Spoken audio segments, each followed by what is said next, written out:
ನಾಗೇಂದ್ರ ಅವರೇ ಗಮನಿಸ್ತಾ ಇದ್ದೀವಿ ಸರ್ಕಾರ ಖಾಸಗೀಕರಣ ಈಗ ಇಂದಿರಾ ಗಾಂಧಿ ಅವರ ಕಾಲದಲ್ಲಿ ಎಲ್ಲವೂ ಕೂಡ ರಾಷ್ಟ್ರೀಕರಣ ಮಾಡಿದ್ರು ಖಾಸಗೀಕರಣ ಮುಕ್ತ ಭಾರತ ಇತ್ತು ಈಗ ಕಾಂಗ್ರೆಸ್ ಸರ್ಕಾರ ಇದ್ದೂ ಕೂಡ ಖಾಸಗೀಕರಣ ಆಗುತ್ತೆ ಅಂತ ಹೇಳಿದ್ರೆ ಜೆಡಿಎಸ್ನ ವಕ್ತಾರರಾಗಿ ಏನು ಹೇಳಕ್ಕೆ ಬಯಸ್ತೀರಿ ನೀವು ಸರ್ ಇವತ್ತು ಈ ದೇಶದಲ್ಲಿ ಏನಿವತ್ತು ಖಾಸಗೀಕರಣ ಮಾಡಿರೋಂಥ ಸಂಸ್ಥೆಗಳು ಎಲ್ಲಿ ಬಂದು ನಿಂತಿದ್ದಾವೆ ಯಾವ ವ್ಯವಸ್ಥೆಯಲ್ಲಿ ಇವತ್ತು ರಾಜ್ಯ ಆಳ್ತಾ ಇದ್ದಾವೆ ದೇಶ ಆಳ್ತಾ ಇದ್ದಾವೆ ಹೆಂಗೆ ಕಪಿಮುಷ್ಟಿಕ ಇದೆ ಅಂತ ನಮಗೆ ಅಂಗೈ ಕನ್ನಡಿಗೆ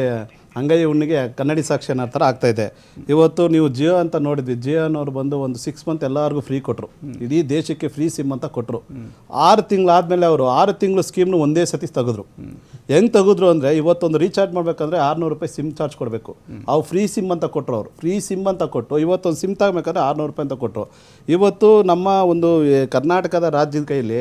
ಏನಿವತ್ತು ರಾಜ್ಯದ ಮುಖ್ಯಮಂತ್ರಿ ಕೈಗೆ ಪೆನ್ನು ಪೇಪರ್ ಕೊಟ್ವಿ ಅಂತಂದ್ವಿ ರಾಜ್ಯದ ಬದಲಾವಣೆ ಬೇಕು ಸಮಗ್ರ ಕರ್ನಾಟಕ ಅಭಿವೃದ್ಧಿ ಆಗಬೇಕಂತ ಚಿಂತನೆ ಇಟ್ಕೊಂಡು ಇವತ್ತು ಪೆನ್ನು ಪೇಪರ್ ಕೇಳಿದಂಥ ಸರ್ಕಾರಕ್ಕೆ ಇಡೀ 7 ಕೋಟಿ ಜನ 136 ಮ್ಯಾಂಡೇಟರಿ ಕೊಟ್ಟಿತ್ತು ಸಮಗ್ರ ಕರ್ನಾಟಕ ಅಭಿವೃದ್ಧಿ ಆಗಬೇಕು ಜನರಕ್ಷಣೆ ಆಗಬೇಕು ಜನರಿಗೆ ಮೂಲ ಸೌಕರ್ಯಗಳು ಸರಿಯಾಗಿ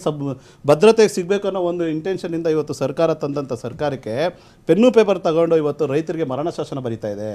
ಇವತ್ತು ಖಾಸಗೀಕರಣ ಮಾಡೋದ್ರಿಂದ ಇಲ್ಲಿ ಮೂಲಭೂತ ಸೌಕರ್ಯಗಳು ಜನಕ್ಕೆ ನೈಜವಾದ ಬಡವರಿಗೆ ಕಡು ಬಡವರಿಗೆ ಭಾಗ್ಯಜ್ಯೋತಿಗಳಿಗೆ ಇಂಥವರಿಗೆ ಮರಣ ಶಾಸನ ಆಗುತ್ತೆ ಹೊರತು ಯಾವುದೇ ಅಭಿವೃದ್ಧಿ ಆಗಲ್ಲ ಇಲ್ಲಿ ಇವರು ಒಂದು ಖಾಸಗೀಕರಣದಿಂದ ಸರ್ಕಾರದ ಲಾಭವನ್ನು ನೋಡ್ತಾ ಇರೋದು ಹೊರತು ಇಲ್ಲಿ ಜನರ ಮೂಲ ಸೌಕರ್ಯಗಳಿಗೆ ಒಂದು ಕೊಗ್ಗಲೆ ಮಾಡ್ದಂಗೆ ಆಗ್ತಾ ಇದೆ ಈ ವಿಚಾರದಲ್ಲಿ ಇವತ್ತು ನಾವು ನೋಡ್ಬೋದು BSNL ಯಾವ ಸ್ಥಿತಿಯಾಗಿದೆ ಏನು ಸ್ಥಿತಿ ಬಂದು ತಲುಪಿದೆ BSNL ಯಾವ ಮಟ್ಟಕ್ಕೆ ಹೋಗಿ ನಿಂತಿದೆ ಅಲ್ಲ ಸರ್ಕಾರಗಳ ಕಾರಣ ನೋಡಿ ಇವತ್ತು ನಾವು ಕೇಂದ್ರ ಸರ್ಕಾರ ಭಾಗವಾಗಿರುವಂತ ಪ್ರಧಾನಮಂತ್ರಿ ಇವತ್ತು ಕೇಂದ್ರ ಸರ್ಕಾರ ಮಾಡೋದು ನಿಮಗೆ ಖಾಸಗೀಕರಣದ ವಿರುದ್ಧ ಮಾತನಾಡುವ ನೈತಿಕತೆ ಇದೆಯಾ ಜೆಡಿಎಸ್ ನೈತಿಕತೆ ಇದೆಯಾ ಖಾಸಗೀಕರಣದ ವಿರುದ್ಧ ಮಾತನಾಡಲಿಕ್ಕೆ ಇವತ್ತೊಂದು ವಿಚಾರ ಕೇಳಿ ನಿಮಗೆ ನಮಗೆ ಮುಖ್ಯವಾಗಿ ಬೇಕಾಗಿರೋದು ಜನರ ಮೂಲ ಸೌಕರ್ಯಗಳು ಸರಿ ಆ ಬದ್ಧತೆ ಇಟ್ಕೊಂಡು ಬಂದಂತ ಸರ್ಕಾರ ಇವತ್ತು ನಡ್ಕೊಂತಾರ ರೀತಿಯನ್ನು ಇವತ್ತು ನಾನು ಕೇಂದ್ರ ಸರ್ಕಾರದಲ್ಲಿ ಡೆಲ್ಲಿಯಲ್ಲಿ ವಾಸ ಮಾಡ್ತಾ ಇಲ್ಲ ನಾನು ಮಾಡ್ತಾರೆ ಕರ್ನಾಟಕದಲ್ಲಿ ನಾನು 7 ಕೋಟಿ ಜನಸಮಾರ ನಾವು ಒಬ್ಬ ಮತದಾರ ಕರ್ನಾಟಕ ಸಂಬಂಧ ಇಲ್ವಾ ಅಲ್ಲ ಇವಾಗ ಕರ್ನಾಟಕ ಅದನ್ನೇ ಹೇಳ್ತಿರೋದು ಈ ಸಮಸ್ಯೆನೆ ಮತ್ತೆ ಈ KPTCL ಬರಬಾರ್ದು ಅನ್ನೋ ಒಂದು ಉದ್ದೇಶದಿಂದನೇ ಇವತ್ತು 7 ಕೋಟಿ ಜನರಿಗೆ ಮೂಲಭೂತ ಸೌಕರ್ಯಕ್ಕೆ ನೀವು ತೊಂದರೆ ಕೊಡಬೇಡಿ ಇವತ್ತು BSNL ನೀವು ಖಾಸಗಿ ಮಾಡೋದ್ರಿಂದ ಯಾವುದೇ ಲಾಭದಾಯಕ ಇಲ್ಲ ಇವತ್ತು 1947 ಬಂದಂಥ 136 ವರ್ಷ ಇದ್ದಂಥ ಪವರ್ಗೆ ನೀವು ಖಾಸಗಿಗೋಸ್ಕರ ಇವತ್ತಿಷ್ಟು ಟೆಕ್ನಾಲಜಿ ಮುಂದ್ಮೇಲೆ ಅವತ್ತಿಂದ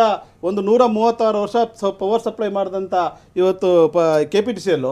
ಇವತ್ತು ಇಂಥ ಒಂದು ಪರಿಸ್ಥಿತಿ ಬಂದು ನಿಲ್ಬೇಕಂದ್ರೆ ಯಾರು ಕಾರಣ ಸೊ ಇಲ್ಲಿ ಏನಾರ ಇವತ್ತು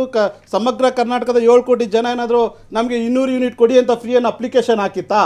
ಅಪ್ಲಿಕೇಶನ್ ಹಾಕಿಲ್ಲ ಇವ್ರಿಗೊಂದು ತೀಟೆ ಎಲೆಕ್ಷನಲ್ಲಿ ಗೆಲ್ಲಬೇಕು ಮತ ಬ್ಯಾಂಕ್ ಪಡಿಬೇಕಾಯಿತು ಜನರನ್ನ ಮರಣ ಶಾಸನ ಬರಿಬೇಕಾಗಿತ್ತು ಇವತ್ತು ಒಂದು ಜನರ ಒಂದು ಅಭಿಪ್ರಾಯ ತಿಳ್ಕೊಂಡೆ 200 ಯೂನಿಟ್ ಕೊಟ್ಟಿತ್ತು ಇವರು ಇವತ್ತು ಅದನ್ನು ಖಾಸಗೀಕರಣ ಮಾಡ್ತಾರೆ ಇವರು ಅಂದರೆ ಇವರು ಅಪ್ಪನ ಮನೆ ಆಸ್ತಿಗಳ ಇವತ್ತು ನೀವು DK ಶಿವಕುಮಾರ್ ಅವರು 2013 ನನಗೆ ಪವರ್ ಇದೇ ಬೇಕಾಗಿತ್ತು ನನಗೆ ಅಂದರೆ ನನಗೆ ಪವರ್ ಇಲಾಖೆನೇ ಬೇಕಾಗಿತ್ತು ನನಗೆ ಅನ್ನೋ ಒಂದು ವಿಚಾರದಲ್ಲಿ 2 ವರ್ಷ ಇವರಿಗೆ ಕೊಟ್ಟಿರಲಿಲ್ಲ ಪೋಸ್ಟು